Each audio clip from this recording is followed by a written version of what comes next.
Good evening, everyone. Thank you all for coming. My name is Jonathan Camboris. I'm the new administrator here at the Youngstown Historical Center of Industry and Labor. It is wonderful to see everyone in the room, wonderful supporters of not only Rick's, but ours. I think we've shared a nice community together. Rick has been such a powerhouse in many things. So what I'm going to go ahead and do is just introduce the museum itself. We are going to hear from our curator. He is out on medical leave at the moment. He's pushing strong. So I have our first lecture up while he gave his introduction, and I can't say things like he can. So I do want to provide that tribute for him. The mission of the Youngstown Historical Center of Industry and Labor is to collect, preserve, and interpret industrial and labor history of the Mahoning Valley, the region, and the state of Ohio.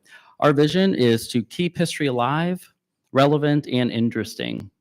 The museum is one of the anchors of the downtown community, connecting it with the university and the larger community. Part of that mission is to enhance our exhibits with compatible programming, such as this lecture series, which we have presented since last year. So after further ado, I am going to play our curator's comments, Dr. John Liana, and then I will go ahead and introduce Mr. Rick.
All right, you've heard it from our curator before he went into our program for that first one. So if we could indulge John, he might be listening on live to get better.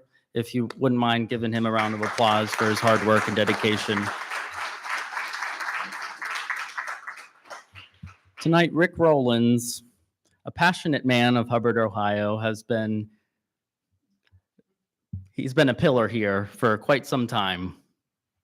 He's a historian, a preservationist, and much more. And he's dedicated to celebrating this region's rich industrial heritage.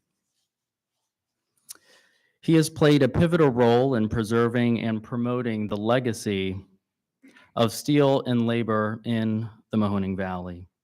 His hands-on expertise, particularly in the restoration of industrial artifacts, just like the McDonald steel ones that he's talking about today, and of the railroad ones that I'm sure he will get into as well, showcases his commitment to keeping this history alive for future generations. Today he brings his wealth and knowledge and passion to share with us in this lecture. Rick?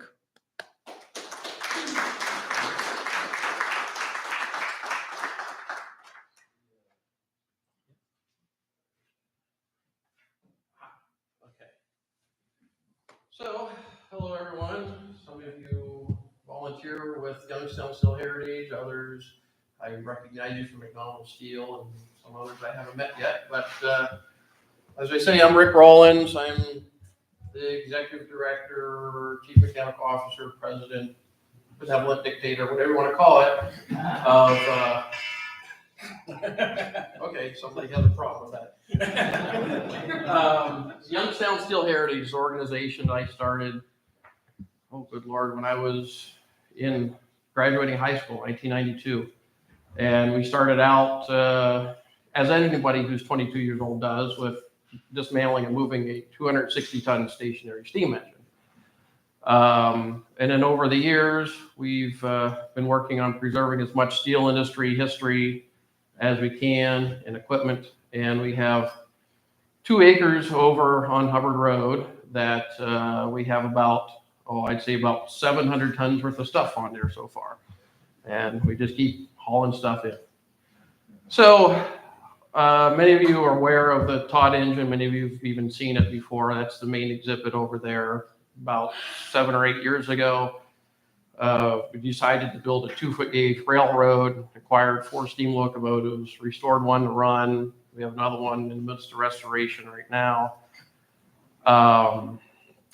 And we were doing quite well with the railroad until one day I get an email from Kenny Platt, and he's the one responsible for this whole thing. That basically telling me that, you know, McDonald's closing down, and if I wanted to save anything out of there, that maybe he could help me try to save a few things. So this was at the end of last year. I think it was just after the mill had stopped rolling. I started making trips over there, wandering around the plant, taking pictures, looking around, just kind of orienting myself with it. And slowly, you know, every time my truck would leave, there'd be something in the back of the truck, you know. No one in the front office knew anything was going on, but took the stuff out the back door. As time went on, more, you know, thinking about, well, if we had an opportunity to save some more of this stuff, I'd like to do it. Then the word came that the entire plant had been sold to this group called Applied Partners, and their intention was to purchase the plant and demolish it and redevelop the property. So after finding out who that was, I managed to meet up with Michael one day over there at the plant and explain to him who I was, what I wanted to do, and what I wanted to save. And so we came to an agreement that basically that he would sell anything to us that we wanted to buy. And he gave me a price per ton, and that was a decent price. I was like, okay. So I kind of put together a list of what we wanted to save, and we worked for like the last 4 months, and we've hauled about 80 tons worth of equipment out of McDonald for Youngstown Steel Heritage.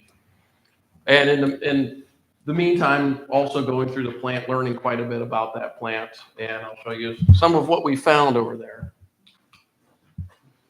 So we'll start out with basically what is McDonald Steel, what was the McDonald Mills. It was part of what they called the Youngstown plant of U.S. Steel, which had the Ohio Works closer to downtown, and originally had the upper and lower union mills. And then in 1916, they acquired property northwest Youngstown and started building what would become the McDonald Mills. And you had the blooming mill, well, the blast furnace and the open hearths for making the steel. Then you had the blooming mills and the billet mill, the 23-inch mill and all that at the Ohio Works. And then they have a 3.5-mile long railroad called the Youngstown and Northern, which would move the billets and the bars from there up to McDonald. And there had mills number 7 through 17 originally, and then number 18 added later. And this is basically the finishing end of the entire plant. So this is the fellow that it's all named after. This is Thomas McDonald, who originally worked for the Ohio Steel Company before before U.S. Steel bought it in 1899. He worked for Ohio Steel Company, left Ohio Steel, went to work at the Edgar Thomson Works, and then a few years later, when Carnegie Steel, or U.S. Steel Company at that point, purchased the Ohio Works, well, now he was back working for the company that owned his old plant, and then he transferred back up to Ohio Works. Kind of the brainchild behind the entire McDonald Mills, town of McDonald, all of that. So this explains what they initially put in, the rolling mills that they wanted to put in. This is from a booklet from 1918, when they rolled the first bars there at McDonald. And as you can see here, You know, everything was laid out rather nicely. They started from scratch, empty field. If you could build a series of rolling mills and do it with basically no budget limitations, what would you do? And this is how they laid it out with hoop factory and hoop mills down on the left-hand side, 7, 8, 9, 10, working their way all the way up here to number 17, and then 18, the 42-inch hot strip mill was added later on. The plant was set up so that the rolls and most of the parts and pieces for various rolling mills could then go underground between the various rolling mills and tied into the roll shop and machine shop. So you didn't have to move much material above ground. Billets would come in on the back side through the heating furnaces, and all the flow would be from top to bottom to the warehouses and then out. This is what they started with. There was absolutely nothing there when they bought the property, just a lot of flat land.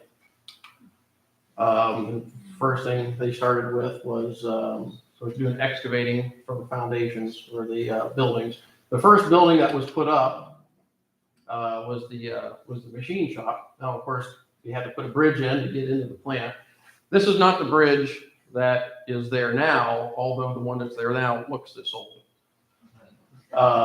This one here was replaced in 1942 or 43 with the one that's in there now.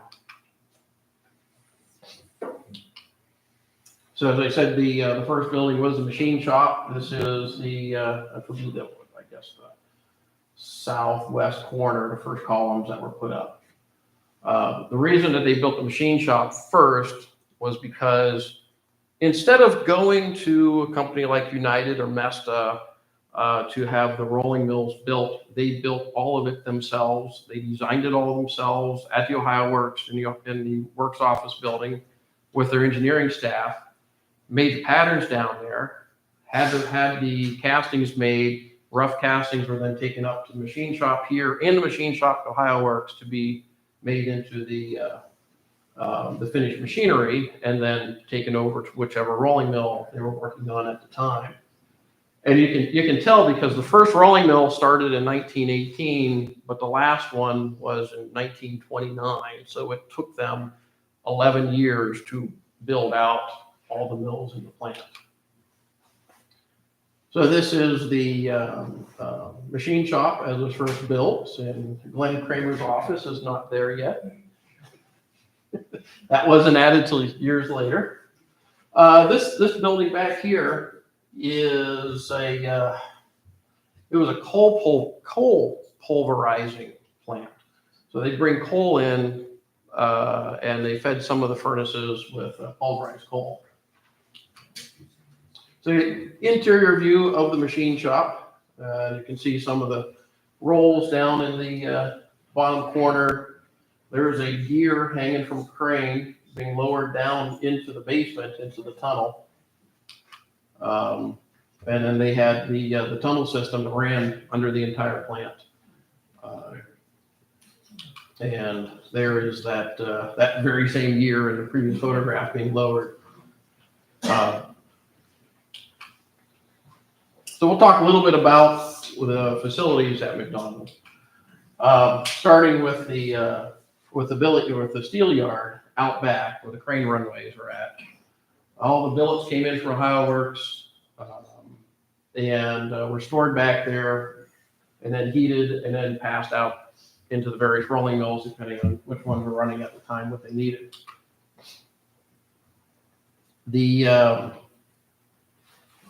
So this here, all of these come out of a booklet that I found at the plant, in Glenn's office actually, that had some description of the various rolling mills. Number 8. By the time this book was made, number 9 mill had already been taken out of service, so there wasn't a diagram for that. So they had a shape mill, number 10, a strip mill, number 12. And of course the 14 mil, 15, and 16 there, the Belgian looping mill, 17, there's warehouses, and the 43-inch hot strip mill. Now, while I was also in the machine shop doing some rooting around, I don't think there's a corner of that plant I haven't been through in the last 4 or 5 months. I found a stack of photographs in a desk or in a drawer, and so it looks like these were probably very close after the plant was McDonald Steel had gone into existence, since it was a U.S. Steel Industrial Park with McDonald's name up on there. The front gate, and then looking down at the plant, and at that time the office building was still there, the laboratory building was still there, the garage or the entrance into the tunnels was still there, and the sign for whoever the plant doctor was, that's where he parked at. Inside the plant, looking at the laboratory building, and this was the number 18 mil, 18 mil building. I've the years, well, I think it was in the early 90s, I managed to get into, back then, they still had a guard out front. And so I was in there for Truck Electric to look at doing some track work for them. And at the time, you had to go in there, you had a guard out front, he would give you a little, he'd allow you into the plant, give you a pass to carry with you. I drove in there, did what I was going to do for Truck Electric, then I got out, and then I drove around, and they stopped, and I wandered through this building, and I walked through the 17 mil building. And I was in the 17 mil looking around and stuff, and then I heard a car drive by. I'm like, uh-oh, I think I just been had. So when I got back out to the front gate, the guard was like, what were you doing over there? They maybe opened a trunk, show I wasn't stealing anything, and all, but it was worth it. This truck driver was not having a very good day. There's a series of 3 or 4 photographs. Or at least I had the fire extinguisher out there. Yeah.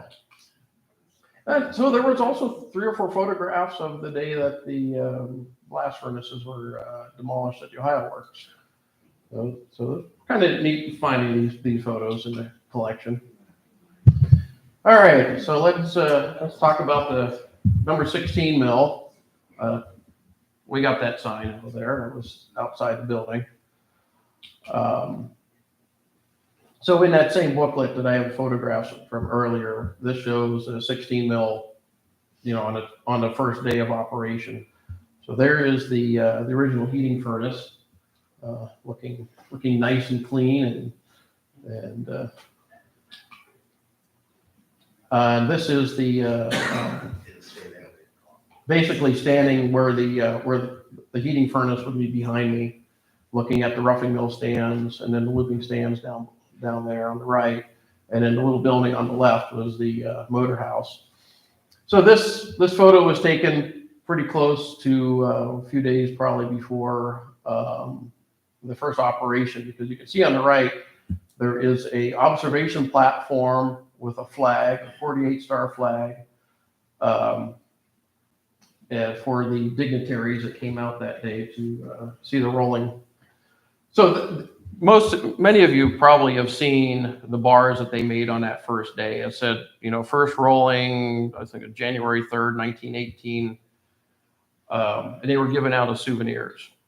Well, apparently they had a lot of that bar left over, because I have been finding them in the plant used for various other things, including handles on lockers. So that's the first bar, but that was a handle on a locker in the maintenance area.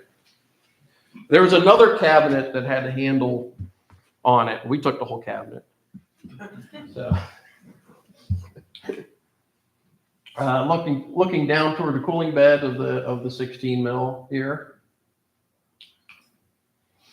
So in 2012, I was there on a tour and walking through, and I got some pictures of the 14 mil running, and we were walking through to go over to the machine shop, and I grabbed this shot of the 16 mil. This is the only picture I've ever seen of the mill operating. And it's the only time I ever saw it operating, and I wish I would have paid a little more attention to it, because I've seen 14 mil run quite a bit, but never the 16. And I turned my camera the other direction and got a picture of some of the mill rolls. And that's what it looks like now. A few years ago, the mill was scrapped, well, mostly scrapped. And so that's what the current condition looks like. Now the motor room there, this is what's inside of there. So there's a single electric motor driving a few mill stands, and then there is these flat belts that go to another shaft that comes out and runs across the bay to another pulley, and then there's another set of flat belts that drive yet another shaft. So everything was all run off of one motor. This in itself was just, well, the first time I saw this, I was just blown away that they were running a rolling mill that way. But that's definitely not something you're ever going to see anywhere else. So this is looking back toward where that heating furnace would have been, where the roughing stands were at. And of course, I had to climb up into the crane and get some shots from up there. All right, now to the 14 mil, or that's the 16 mil heating fire mill sign. That's the other sign I found for it. But here's the 14 mil. Again, up in the crane, looking down at the heating furnaces would have been down below me. The roughing mill stands down there, and then passing out 1, 2, 3, and 4, then 5, then 6 and 7, and then passing back and forth. And then the green one there in the middle is the finishing stand number 11, and down towards the cooling beds.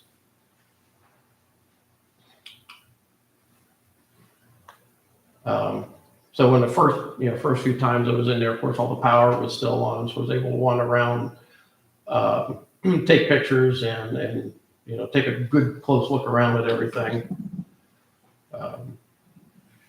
Here's the bulk of the finishing stands right there, the 8, 9, 10, and 11.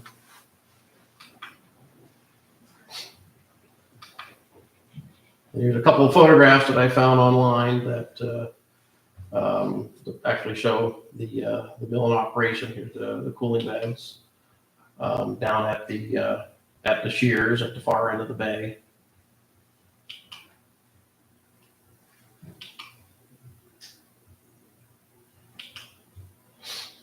So this is the powerhouse. This is what actually ran everything. You had what do they call it? Big Mother and Medium Mother. Is that it? Yeah. So the mill motors ran on 25 cycle power. So basically, if you're don't know how alternating current works all that well, but the power in here in this building is all 60 cycles. It's it changes the polarity of the current 60 times per second, and that's what your general commercial power is anymore. A 60 cycle motor will generally run at 1750 RPM or 1100 RPMs. Pretty quick. It has to run at that speed because of the frequency. Well, when you're running a rolling mill, you don't want speed that fast. You want about 100 RPM, 50, 60, 70, 100 RPM, somewhere in that area, which is way too slow for these high-speed motors. And back in this time period, there wasn't anything such as the high-speed gearboxes, high horsepower, high-speed gearboxes that you have now. So you had to run your motors slower. And so they came up with this 25 cycle power, which was basically 25 frequency changes per second. The motors would then run much slower speed. Now also, your rolling mills and all that in this time period were generally run on steam engines, and a steam engine will run at 75 to 100 RPM. So you wanted that slow speed. This plant, McDonald, everything was run off 25 cycle power. It was basically all electrically operated, except for some motors were DC, especially the cranes. Well, all that power came from the Ohio Works and was generated by a series of either steam turbines or actual reciprocating gas engines at the Ohio Works. Well, when that plant shut down and McDonald was starting up, they didn't have access to that power anymore. So these motor generator sets had to be put in. And basically all they did was you had a 60 cycle motor powered by the current you bought from Ohio Edison, driving the generator made it 25 cycle. And then in the foreground, there's a motor generator set for making the 250 volt DC. All that power was went underground through another tunnel out to the various rolling mills. So you can see here you have a set of 3 bus bars, which is your 3-phase 25 cycle, and over to the right, your 250 volt DC.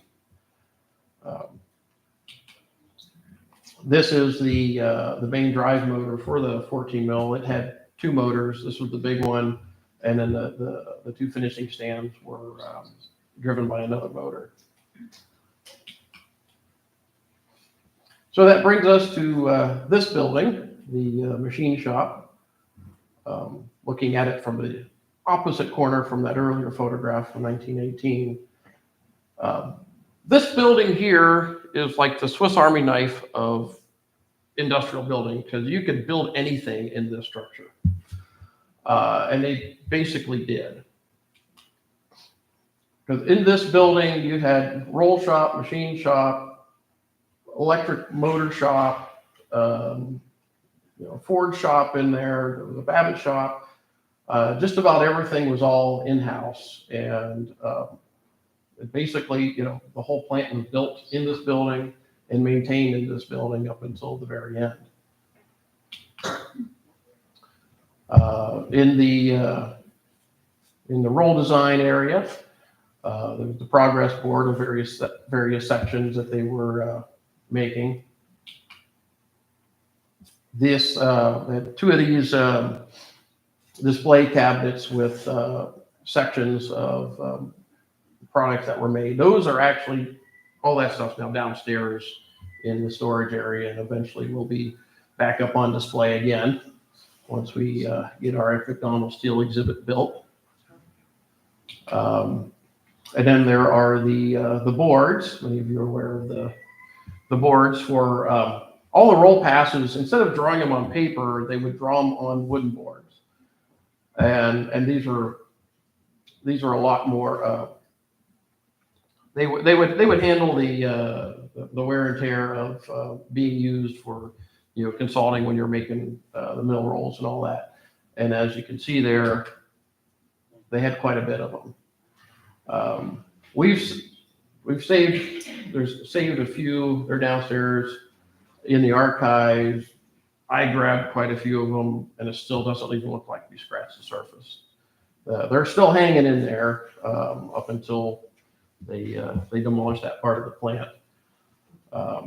I took as many as I could. I hardly have any room to store anything anymore, but it's a shame to see those get destroyed. There's a few of them over after the presentation. I brought a few of them out if you want to take a closer look at them. Then you also had the templates. So you'd use the boards. Then you'd also make the various templates, and the templates would fit in between the 2 rolls as you're machining the roll for the pass. So each one of these corresponds with a section, which would correspond with a set of boards. Then you had a set of shelves that had the tools for making that set of rolls. Then you also had the mill guides, patterns, and actually the guides themselves. And then, of course, you had the rolls. So when a customer would come in looking to have a new section made for them, there was quite a bit of tooling that had to be made even before you made that first bar. This was the drawing room upstairs in the machine shop. I've gone through these drawers 2 or 3 times, pulling drawings out that we want to save. We can't save them all, but I probably got, I don't know, maybe 10% of the drawings out of there that are actually worth keeping. They had drawings for everything, and pretty much everything was still there. So I was kind of surprised just how well kept the drawing collection was. And most of them was the original ink on linen drawings, such as this. This is one of the mill housings. So this is down in Glenn's office, that tall cabinet on the right. I got that entire cabinet, moved it over to our place and put it in our office, and then filled it up with all the drawings that we saved out of the drawing room. So this is the Babbitt shop. And over there on the left-hand side, underneath all that stuff, looks like there's a table. That's actually a 2-foot gauge transfer car that once I figured out it was 2-foot gauge, we loaded that in my truck to take over to our place because we have a 2-foot gauge railroad. So that's now a transfer car in our main building. But the interesting thing is, who did the mural? And how much lead poisoning did that guy have?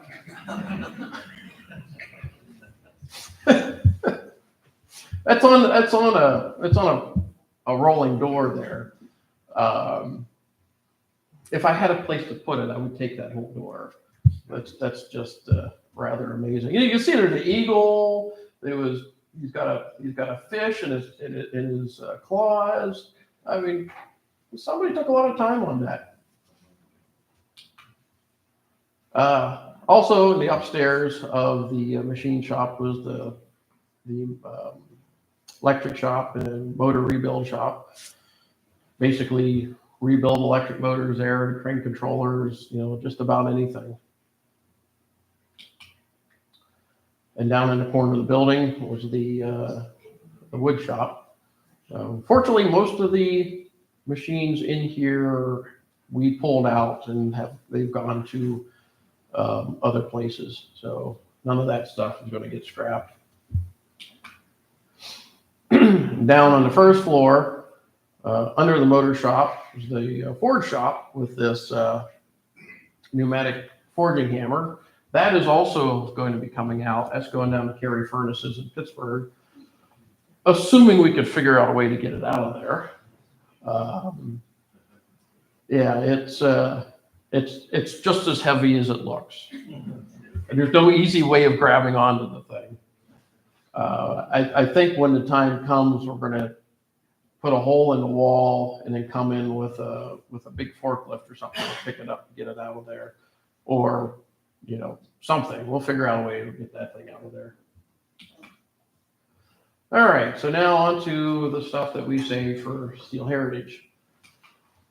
So, we've had the Todd engine for, since, 1996 when we got it. And it's a rolling mill engine. It drove a 6-stand, 24-inch merchant mill at Briar Hill. And I'd always wanted to have at least a rolling mill stand to go with the engine. But, where are you going to find rolling mills around here anymore? I was a little bit too late to find this stuff. Well, once McDonald's shut down and, found out that maybe some of that stuff would be available, I thought, well, now would be the time to try to save, a rolling mill stand. And so initially I was just looking to get one of the setup stands that were over on the side. But then as I was thinking about it, so why don't we do a little bit more and maybe get enough of the drive shafts and all that so that the Todd engine could actually be hooked up to the rolling mill. So I started thinking about, well, how our property is set up and where I would have room and how we'd set this up, and looking at the mill, and then realized that number 6 and 7 here and the pinion stand was tied into the main drive shaft with a 90-degree bevel gearbox. Like, oh, well, this would be perfect because I could set that up in an addition to the Todd engine building and actually have it all hooked up to the Todd engine. So this was the original deal that I made. We were actually standing right here as we made the deal to allow me in there to salvage what I could. And so I said, well, I want number 7, 6, pinion, the drive shaft, 2 pillow blocks, the 90-degree gearbox. And they kind of looked at me like I was nuts. So it didn't take us very long to get that stuff out of there. It all, some of on these mill stands, just either bolts or well, not even some of them not even bolted in. 7 wasn't bolted in. We just had to go there, basically grab it, and crane it out of there. Some of the others were a little bit more permanently mounted. Took a little bit more work to get some of the bolts off. We wanted to save the T-bolts. So I didn't torch any of that off. And our first day there, just the first piece out, number 7 stand. Back then, Kenny would come out after work and run the crane for me. After a while, I just said, well, it's just 3 levers. So, I mean, how hard can it be? So by the time they shut the DC power off, I had run 11 cranes in the plant, going from one to the other, scavenging things. And well, if you have one number 7 stand, you need the other style. See, this one here is the closed top, and then there was the open top.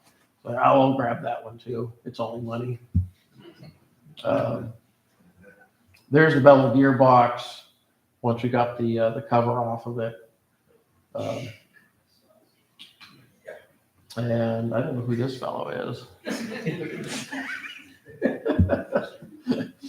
As we're, wait a minute, who took that picture? Because I would be running the crane, or was Kenny running the crane that day? Yeah, okay.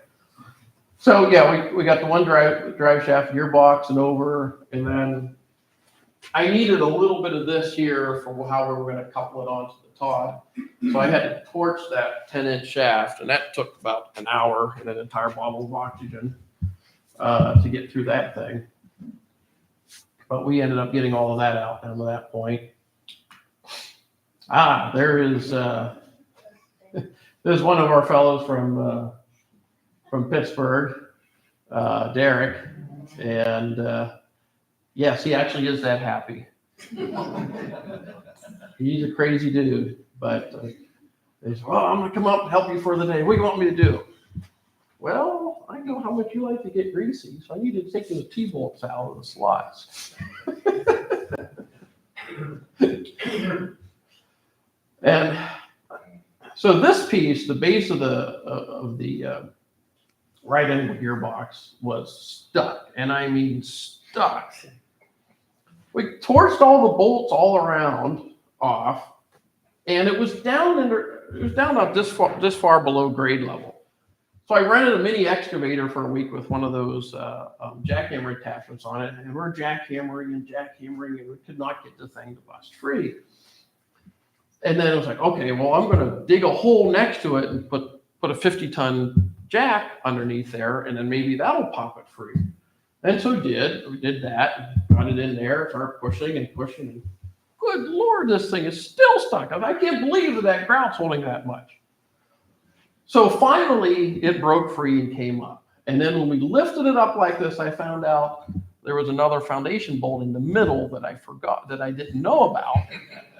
So this 2-inch bolt, and we put enough pressure on that thing, we probably had 150 tons of force on it and broke the bolt. Okay.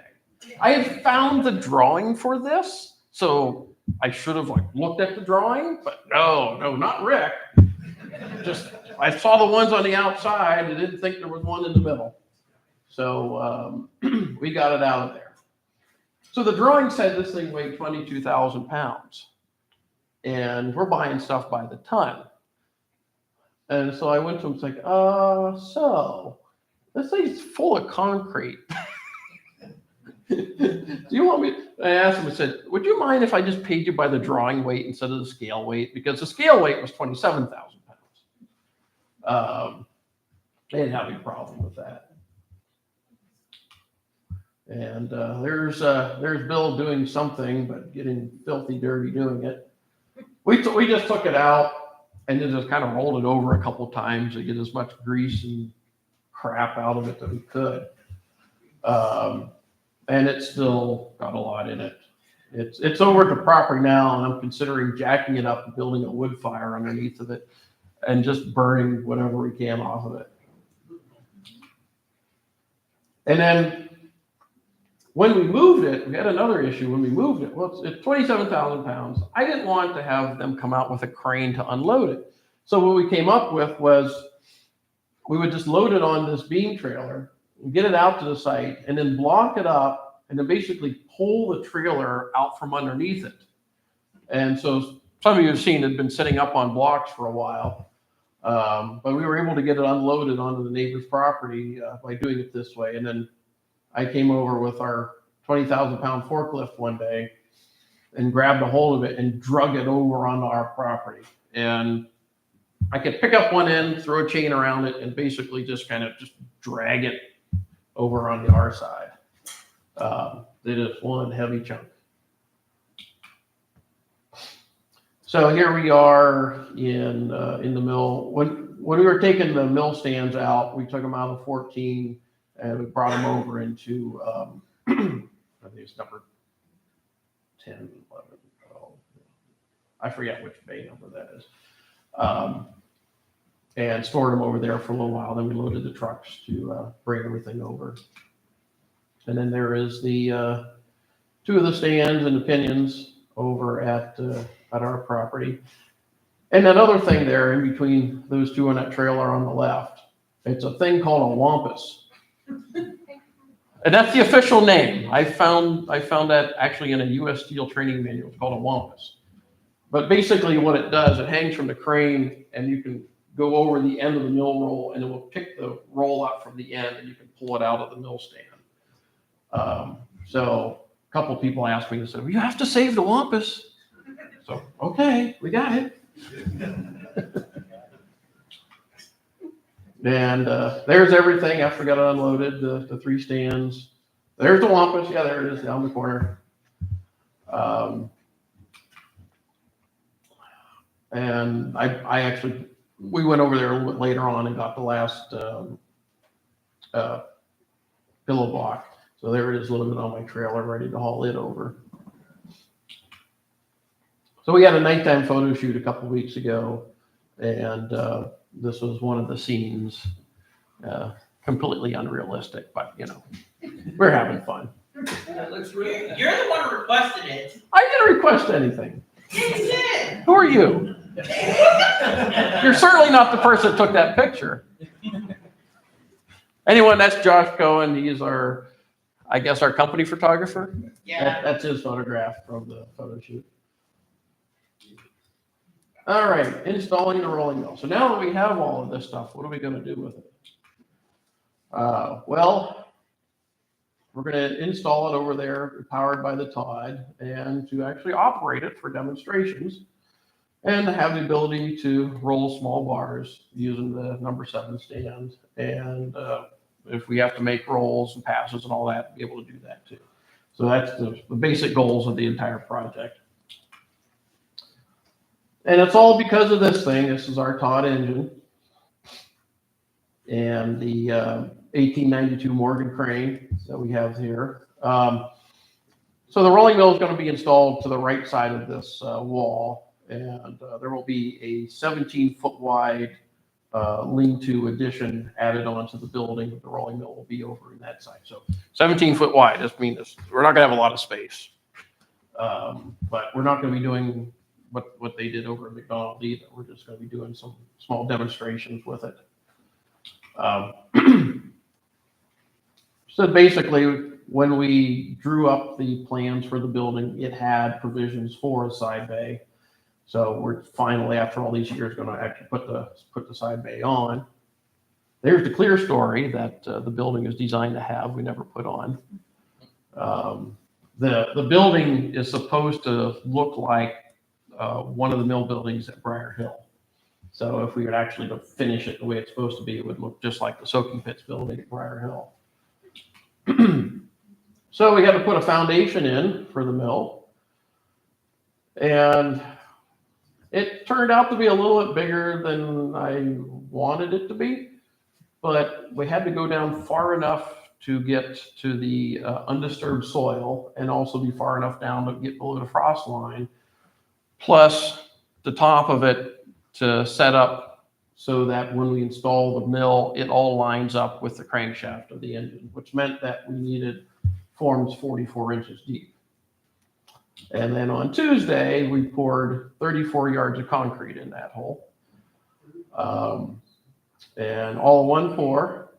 And TC Ready Mix sent trucks over, and each one that came in was progressively longer than the one before. And it was a very tight space to back up and all the way around to get over in here. One of the trucks, I didn't think he was going to make it. I mean, this thing had a turning radius of a battleship. And it was just, like Austin Powers, trying to turn that thing down around that tunnel. We got in there, got it in place, thanks to our Pittsburgh crew for the assistance and getting all that done. Tomorrow we're going to pull the forms off and backfill once I get a skid steer in, and then over the winter we'll start setting the pieces up. You notice there's no foundation bolts because I didn't know exactly where any of this was going to be at, because we're not working with a plan. It's kind of seat of the pants, like, well, this fits here and this fits there, and then we'll set everything in place about where it needs to go, and then mark it, and then core drill and put the bolts in, and then epoxy them in. So we don't really have to do too much in the way of any modifications to the mill, other than the two drive shafts are way too long. So this is the shaft that goes between the pinion and the gearbox. Drawing says it's 14'5" long. It needs to be 4'5". So fortunately, the Mansell Group over at McDonald, basically in the far end of the McDonald Steel buildings, has offered to shorten the shafts for us. So after taking these two drive shafts out of that building all the way to our museum, storing them there for a couple months, we trucked them all the way back to the same building we got them out of, but over on the far side of it. They've got that one in there right now to shorten. And then once it's done, then we'll have everything we need basically for the section that's going to be outside. The other shaft, which was even longer, also has to be shortened. And we haven't figured out exactly how short that one has to be yet. Haven't done all the calculations, but it'll also go over there and made at least 10 or 12 feet shorter to get everything to work. So that also brings us to, now that we have a rolling mill, we better get busy in getting the Todd engine operational so that we actually can operate this mill. And that means putting the concrete foundation underneath it, because it never got its foundation. It's still sitting up on blocks. So to line it up means taking the pistons out of the cylinders so you can run piano wire down through the cylinders and get everything lined up. So this was the high pressure piston on the day that we pulled it out, and that's the low pressure. So that's that little transfer car that was in the Babbitt shop. So here's the much larger low pressure piston coming out with our 1892 Morgan crane. And of course we had to turn it into a load for the railroad. So there it is on its own special set of trucks. It's kind of cool looking. And there's the low pressure side with the piston out and head off. So in the process of doing all this, we also had to take some other parts off the engine. The governor wheels came off. We wanted to get all, you see the bolts for the flywheel hub doesn't have any of the nuts on there. We never put it together when we got the engine, pushed the bolts in there, but didn't put the nuts on. So we take the gunner wheel off to get the nuts put in, and they're, I think it's 4 3/4 inch diameter bolts. So fortunately, we found this over at McDonald, the 2-inch air impact, and it's all that air impact has to put those nuts on, but it works. And so there's Mike and Josh working on putting one of the nuts on. And we also had to drive some of the bolts in. So this is what you use when you're driving a 3 3/4 inch bolt into a tight fitting hole. It's like, I think, what do you figure that, 1,900 pounds or something like that chunk of steel? We found that over at McDonald too. So I was like, oh, look, looks like a hammer. So, well, if you have a rolling mill, you need a way to make rolls. I wanted to save one of the block lays. So as I was in the roll shop looking at all the lays in there, this is the only one that was the right size for the 14-inch rolls that someone hadn't taken the Youngstown Foundry machine nameplate off of yet. So that's obviously the one that we wanted. Yeah, this lathe, well, actually most of these old block lathes in there were made in Youngstown. From what I could tell, it was what they called the Reserve Street plant, which was across the street from where the City Rescue Mission was at, there on Martin Luther King. It was Fab Art later on, but originally it was Youngstown Foundry Machine, and that was where they would make these at. And here it is over at our facility after moving it over there and setting it up. We still had a few more parts to put on there at the time. But it's sitting there basically operational, ready to go again. So with a building addition that we want to put on, of course, naturally you need an overhead crane. So we're looking and found the cranes in the side bay at the machine shop or the roll shop area that would work for our addition. So this number 114 crane, we wanted to save it and figured that, well, we might as well take the runway while we're at it. So we go out there and take the rails down, take the girders down, and then finally get the crane out of there. It took a little bit to get the crane out of that side bay over there. So it was up on the runway, and someone else took it down for us. It was kind of sitting crooked in there to get it maneuvered around, so then drag it out into the main bay here so I could grab it and take it outside. And then once I get it down so far, then load it on the trailer to get it out of the building. But we got it out and didn't damage anything, so I was kind of impressed. And our new building also needs doors, so might as well get a set of the original doors off the machine shop. I don't think it's this set we got. The other one was a little bit better shape, but very similar to those. And yes, we found the drawings, and we could make more if we wanted to. As a matter of fact, down at Carey Furnaces, the carpenter down there is making a set of doors off of that drawing for, I think it's what, the Powerhouse or something? I forget what he's making it for. Stockhouse? Okay, yeah.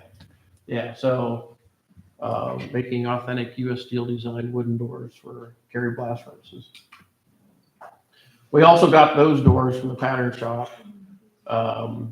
We're going to be installing those on Saturday, where that gap is in the wall where the drive shaft's going to pass through. Those doors are going to go there. So here's an interesting thing I saw in the machine shop are these little tool trays. And they're very heavily built, cast iron trays on there with pipe. And I've never seen them anywhere else, and which is why, it was because they were actually a McDonald invention. Those were made in that building. And I think when we took those 2 sets out, it was the first time they ever left that building. Yeah, it was just amazing how much stuff that plant made for themselves. Not only they made these, they made their own workbenches. I mean, there was so much in there that I found that all came out of that plant that they made themselves. They're almost completely self-sufficient. Oh yeah, and this picture is here because we even took the gates. Well, we need a set of drive. We're going to put a fence across the front of our property. Nice to have a set of drive gates. I'm like, well, why buy them when I can just take these? So yeah, we got those the other day. And this is one of the electric tugs down in the tunnels for moving the cars around that have the mill rolls on them. So we saved this one and brought it over to Steel Heritage, and then it went to Carry Furnaces the other day, including an overnight stay at the Warrendale toll plaza on the turnpike when the tire blew on the trailer. It's there now, though. It's fine. Huh? It's actually at Carrie. Okay, all right. I don't think you have to worry about that getting stolen. Well, yeah. So down in this tunnel, 16 feet wide, it's probably good, just a little bit taller than that thing, goes the whole length.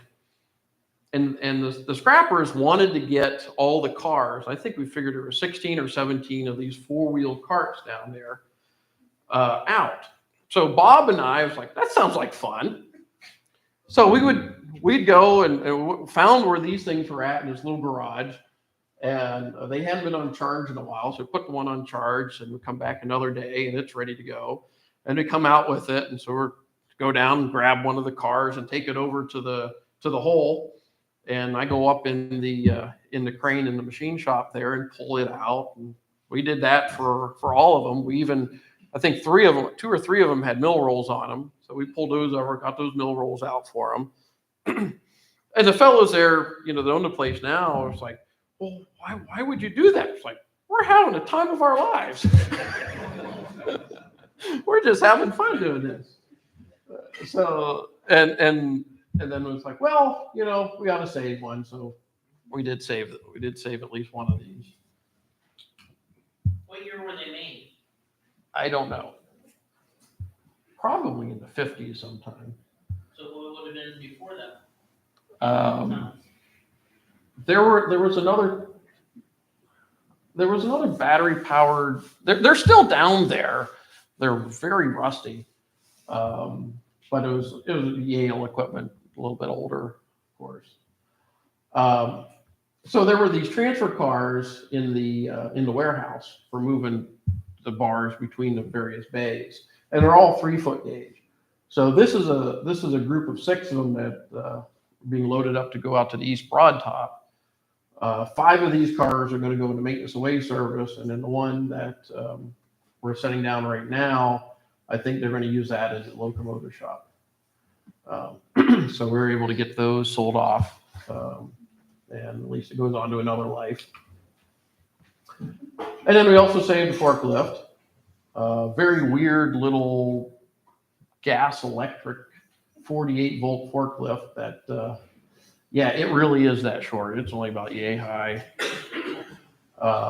There's a gasoline engine driving a generator in the back, making DC power to run what's basically a battery forklift, but it was too neat to leave behind. And then there was this piece, which was one of the roughing stands side frames that it caught my eye the very first time I was in there. So, oh man, I'd love to save that. And finally did. A few weeks ago, I hauled it out, and now it's this. So that will be installed out front as our permanent sign at some point. Okay, so we're always looking for volunteers to come out and help us with this grand adventure. We're usually there on weekends working on stuff, and by the however you pronounce that, 250th anniversary of the country, let's say, We want to have all this stuff operational and be rolling steel for demonstrations. On So- that specific day, July 4th. Why not? That sounds How good. else? What else do you want to do to celebrate the whatever that is? There's a bunch of fireworks in there. Light the place up. We're not passing fireworks through the rolls. As much fun as that sounds. So, so I just want to ask, how many of you in here are former McDonald's Steel employees? Raise your hand. All right. Got a few there. All right. How bad was I on my explanation of all this?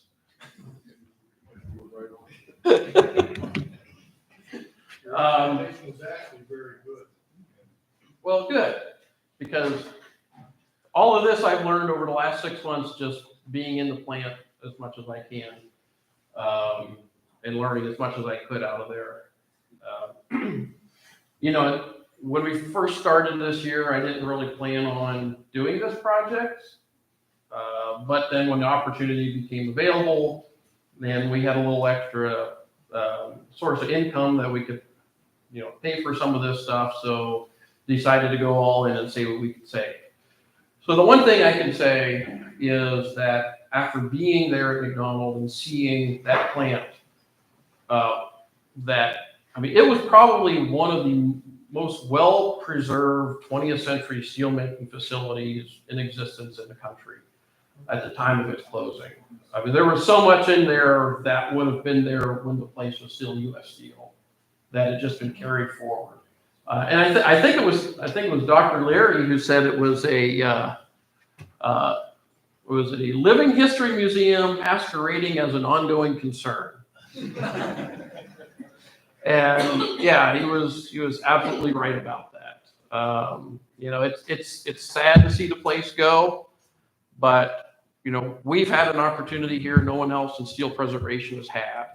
The ability to go into a plant that had been shut down to acquire whatever it is that we wanted out of there, and to spend as much time as we wanted to there, you know, learning about it, gathering information, you know, photographing it, recording whatever we can. So the ultimate goal with all this, aside from us rolling steel on the steam-driven rolling mill 4 miles from here, that's half of it. The other half is an exhibit here in this building on the history of McDonald's Steel. So when we're done with all this, there will be a permanent exhibit here talking about the history of the McDonald mills, McDonald's Steel itself. I mean, the amazing story of how this plant for 104 years operated. And then after you've gone through that, you can drive 4 miles and actually see some of it in operation. And we will have some of the large artifacts that you can't necessarily have here. So between the two facilities, we're going to have probably the best, you know, historical exhibit of a 20th century steel industry rolling mill in the country. So that's what we're working on. That's what we're hoping to get done. And I'm happy that you all came out and had enough interest in this to listen to me blather on for an hour about it. So that's all I have. Does anybody have any questions? Yeah, Mike. Was the time that the steel mill was built and the rolling mill, was it like a state of the art in terms of you can bring new ideas and all that into it? Yeah, actually it was pretty much, especially the electric drive. That was pretty new technology. What I found was that, you know, there was a lot of talk and consultation and meetings and all that when they were designing all the mills, various designs that someone would draw up a design for, like, say, one of the rolling mills, and then it would get distributed amongst everyone on this team, and then some would reply back that they didn't like this or didn't like that, and then things would be changed, and they kept going over the process until they got each rolling mill, so everyone agreed on what they wanted to build, and then they would build it. All these mills made small products. There wasn't anything big that came out of them. It was mostly small pieces. And there was a lot that with tire rims, so a lot of railroad products. If you're familiar with, I got this here, Cyclone Fence, which was U.S. Steel's chain link fence subsidiary. Well, their posts were actually mini I-beams, little 2-inch I-beams. It was all rolled at McDonald. Door hinges on cars. Jeeps. Door hinges, yeah. There was quite a bit of products that were made at McDonald that went into other things. And as we're going through all the records that we have, we're going to try to figure out what some of that stuff was, so we have a better idea of what actually they made. However, if you're familiar with Truscon Steel, made those steel sash windows. Well, a lot of that steel that went in those windows came out of McDonald. So I did want to, after we're done here, you can come up and take a look at some of this, but some of these sections that are of the various products that were made at McDonald and mill guides and all that. There were a few things that I found that were kind of interesting. This here would put the mill mark in the roll. So you'd have it in the roll lathe and then push it up against the roll and rotate it, and it would inscribe this. This is Carnegie made in USA. This one here has a Chevy bow tie. So there was something that McDonald made for Chevrolet that would have had their bow tie on it. I would love to find out what that was. There's probably somebody with like a 55 Chevy out there that has a piece that's got a bow tie in it. Like, well, if you're a Chevy collector, what is that worth to you? I mean, that exists nowhere else. But just one of the many things we found over there. I mean, every time I go there, I still finding stuff that I had no idea. You had your hand up, Glenn. Well, I'd just like to say thanks for Rick for undertaking this project. I was a 39-year employee there, and it's good to see some of this stuff preserved. I'm also intrigued by some of the things you found in my office, which The day after you left, I'm like, and you were holding out on me. So in your office, there's a filing cabinet, and the bottom one said steel plants on it. And in there, whoever was in that office years ago would have files of like various steel companies and other rolling mills all over the country. And you like grab clippings and documents and papers and all that was in this file. And so I'm going through there and I'm looking at it and I'm like, oh my God. And they go to, oh my God. I just, some of the stuff I had never even conceived of before. And I'm just like, we got to fill up boxes. So I'm grabbing boxes and filling all the stuff up. And I'm glad you didn't give that to these guys, because then I wouldn't be able to have it over at my place. Not that we're in competition or anything, but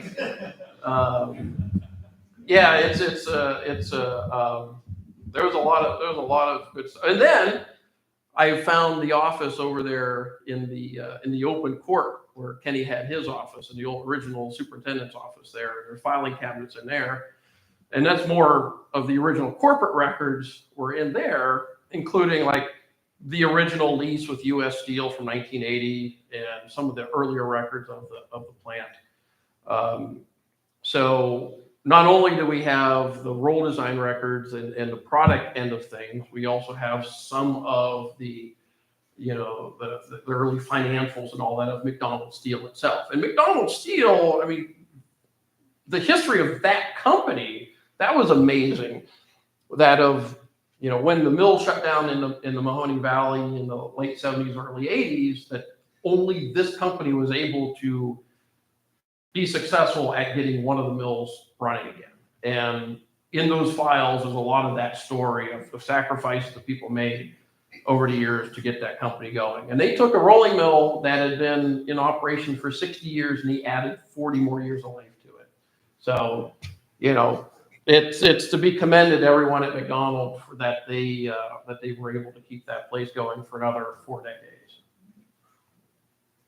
So, So maybe you should say that all the product was hot rolled. It was more like a forging process rolling than it was cold rolling or even hot rolling where you. well, it was all hot slabs. rolled. It was hot rolled, it was just bars, Yes. you know, and a small. But it was shaped bars. Yeah, yeah, It yeah. had a specific shape and A lot of it was all specialty. And a lot of smaller sections that they made for the various, you know, even US Steel had their own catalog of standard shapes. But then they also did a bunch of specialty stuff. So, anything else? Yeah, and I know you've probably come across it, Rick, but somewhere in that display of all the shapes, I didn't think of it when I saw you last time. There's a round bar that you would look at it and you will notice speckles in the bar. Long before my time, but they rolled jailhouse bar for jails that actually in the billet had other metals implanted. And when it rolled out, it just, got smaller and smaller, but there were actually small, like 16-inch little bits of hardened metal within the steel bars. So they did that too, and some of those pieces are in that display package. So make it a little bit harder to cut through it with the hacksaw. Yeah, well, were you the one telling me that they were trying to roll, leaf springs Yes. on the Yes, 17 mil? 17 mil. Yes. One leaf springs. Yeah, so have you ever seen a leaf spring that's one leaf, it's big in the middle and it tapers out smaller towards the end? And all in the last pass. It went from 1 inch thick down to like a ½ inch thick. Wow. So there was a lot of this stuff that over 100 years that plant had done, that I'm hoping to learn all about as we continue our, looking at all the documentation. Up until now, it's just basically been, grab and go. We've just been filling boxes and getting the stuff out of there. And now that my caboose is full of stuff, I can start going through all of it and figuring out what it is that we have there. And while I'm not installing mill stands. So, all right, well, anything else? What situation would they use that panic button for? I don't know, Glenn, what was the panic button for? Yeah, that was on the wall in the in Glenn's office there. Coronado Steel Company panic button, call mama. So I think how people think they're seriously wrong. Well, there was all, it was, What's all that says on the US Steel, I don't know. We kept it up there as just a conversation piece. And I know myself, when things got hairy, a little bit hairy, get the pen. well, there was a bell and a red light too. So we got all of that stuff. We're gonna install it in our building somewhere. We gotta do that. So I don't know if you guys noticed the little guy standing over here staring at you all day long. We found him in the powerhouse. And there apparently is a story behind that, that I have forgotten what it is, but he's our little mascot now.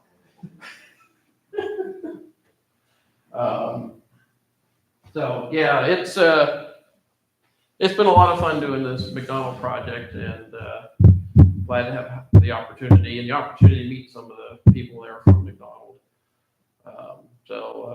Well, if that's all we got, then I'm done talking. Good job.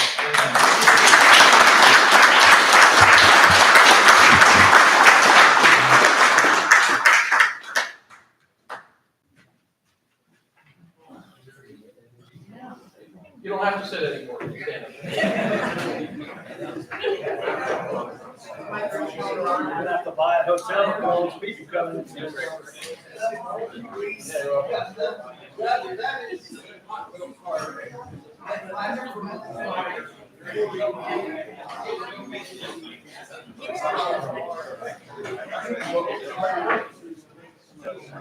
Yeah.